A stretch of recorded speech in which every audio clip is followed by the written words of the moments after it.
मी यायच्या तासभर अगोदर ते इथे पोलिसांनी त्यांना बसून ठेवलं. कारवाई करायची कुठलीही प्रोसिजर सुरू केली नाही. आणि ही गाडी देवगडची आहे. आरोपी दोन्ही आतमध्ये बसलेले आहेत. ते त्यांना फक्त पैसे जमा करून सोडणार होते. त्यांच्यावर कसलीही कारवाई होणार नव्हती. आता झक मारत आम्ही सगळे इकडे आल्यानंतर त्यांना आता झक मारत कारवाई करावी लागणार. आणि पोलीस एक तासभर कशासाठी थांबली होती हे आता पोलिसांना पण स्पष्ट करावं लागेल.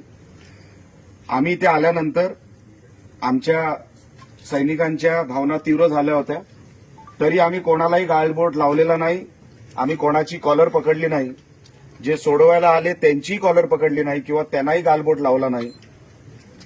आणि जे पकडले गेले त्यांनाही आम्ही हात लावलेला नाही. पण हे जे मी म्हणत होतो ह्यांना मस्ती बघा किती आहे. 10 वाजता प्रचार बंद झालेला आहे. आता ही गाडी जवळपास 12 वाजता पकडली आहे.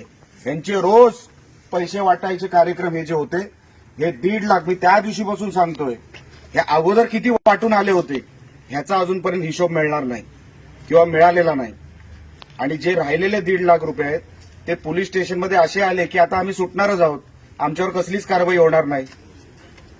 हे जे काय प्रकार चालू आहेत आपल्या जिल्ह्यामध्ये हे कोणाच्या आशीर्वादाने चालू आहेत हे काय मला वेगळं सांगायची काही गरज नाही.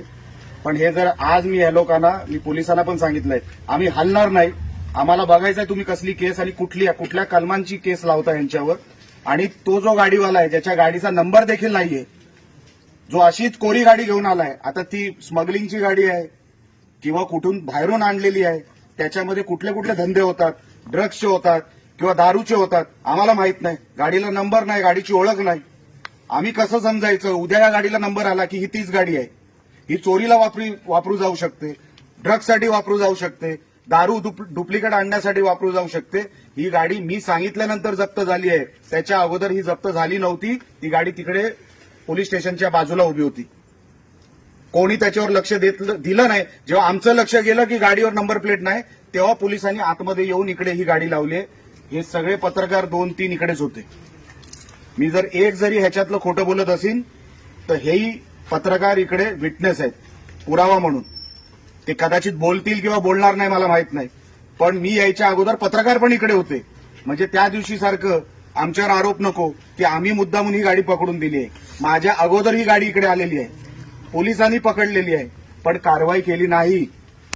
कारवाई करायची इच्छा नव्हती. हा जो माणूस त्यांना सोडवायला आला उलटा पोलिसांना काय विचारतोय की तुम्ही काय म्हणून पकडली ही गाडी. त्यांना सोडा पैसे काय ते बाजूला करा आणि ह्यांना जाऊ द्या. हा कायदा चाललाय आपल्या महाराष्ट्रामध्ये खास करून मालवणमध्ये. मी काय यांना सोडवायला बसलेलो नाही. मी यांना सोडणार नाही.